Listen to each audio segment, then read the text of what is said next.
So in this video, we're going to talk about the hold from the front of the court, first part of the court that we're going to discuss. And there's a few key elements that I believe you've got to get right. So looking at James Walstrop does it particularly well, Nick Matthew does it particularly well.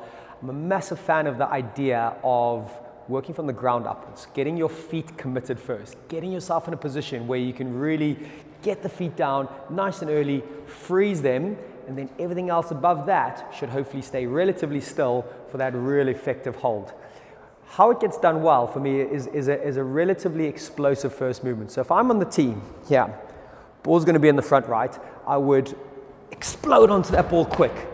And once I'm here, I then plant my feet. The idea about getting there, planting my feet, really getting it up and showing a lot of options.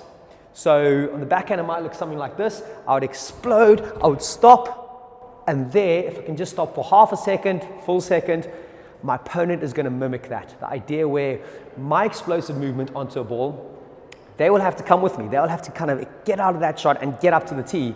But then I just hold it, freeze it all up for a split second, and then I've got them.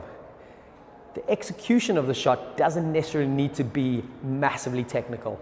Okay? You will lose power, you will have to sacrifice something because you're purposefully breaking your own rhythm. You are breaking your rhythm and your timing for the greater good because your opponent now has to commit and they'll end up sinking on the tee, waiting for that second, and then a simple little push down the line will be really effective. You might not win the point, but you're planting a bit of doubt in their movement, you're planting a bit of doubt in their mind. And when you watch these videos, if you can get your foot down early, that makes a big difference. There is a slightly different way to do it, and some of these other videos will show it. Someone like Cameron Pilley, for example, would get his racket a little bit shorter and the foot and the hit happen in the same time. So for example, I'd move onto a board here and he would go there. And that's still very effective.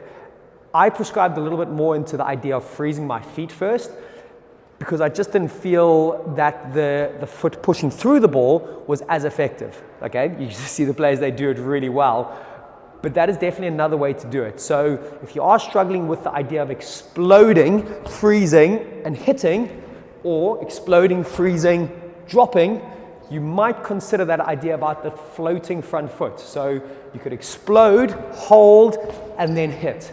So I think there's a little bit of flexibility in the front. I would personally propose the freezing of the feet first. It tends to have a little bit more effect on the opponent and see where you go from there.